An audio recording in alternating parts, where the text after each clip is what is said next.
Okay, so we've got an example to do with pulleys. We've got particles P and Q with masses 2m and 3m attached to the ends of a light inextensible string. The string passes over a smooth fixed pulley and the masses hang with the string taut. The system is released from rest. We're going to write down equation of motion P and for Q. We're going to find the acceleration of each mass, find the tension in the string, find the force exerted on the pulley by the string, and the distance moved by Q in the first 4 seconds, and then we'll think about how we're actually using the fact that the pulley is smooth. And in fact, we'll answer that last question first. So we take the fact that it's smooth will just mean that the tension is the same on both sides. So tension pulling P up and Q up is going to be the same. So let's go on with answering those questions that we've got here. So part A1, first thing we've got to do, draw a diagram. So pulley diagram, circle for the pulley, we've got a string going over it. We've got P and we've got Q.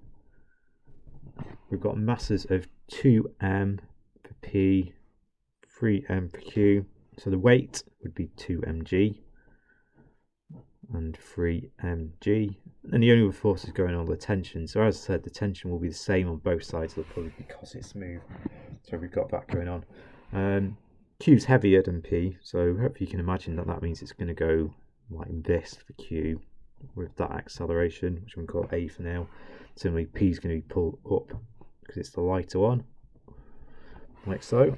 So the equations of motion for P and for Q, well, for P, it's going to be T subtract 2mg equals the mass 2m times the acceleration, F equals ma in other words, that's what we're using.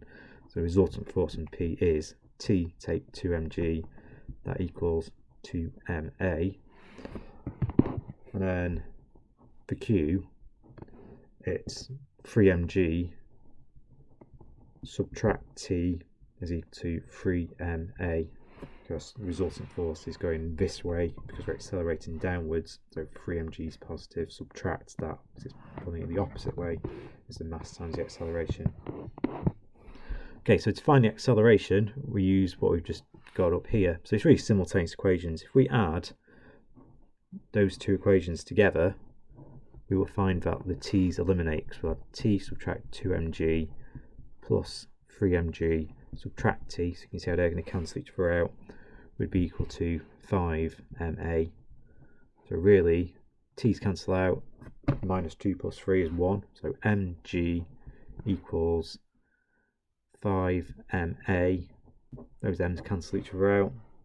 So the acceleration is 1/5 of g, or 1.96 meters per second squared. Okay, part C, we want to find the tension in the string. So because we know what A is, we can substitute into that to then find what T is. So we can substitute into either of these. Let's use the first one. So sub in 1 will give us T take 2mg is equal to 2m times the acceleration, which was 1.96. So therefore T is 2mg plus 2m times 1.96, and that will equal 23.52 lots of m newtons. So it's in terms of m because we don't know what that is. So if they were heavier, then that would make it a stronger tension in the string. And part D, find the force exerted on the pulley by the string. Well, if we just go back up to the diagram a sec, so these are the forces acting on P, this is acting on Q, but actually we've got the same tension pulling down here and here as well, in fact. So the force on the pulley is the two tensions together, so it's 2 lots of T. So we're going to double the answer that we just worked out a moment ago, so 47.04 m newtons. Okay, and then part E, it says find the distance moved by Q in the first 4 seconds. That's really a question to do with kinematics equations, so pull this over.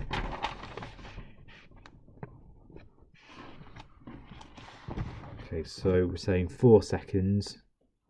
We're starting from rest. We're trying to find the distance.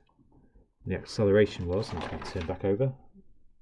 So the acceleration was 1.96 meters per second squared. So we just need an equation that's going to connect the 4 of those things, and that is S equals ut add a half a t squared. So we just want to substitute into that. So we've got half times 1.96 times by 4 squared. Okay, and that comes to 15.68 meters, and that's that.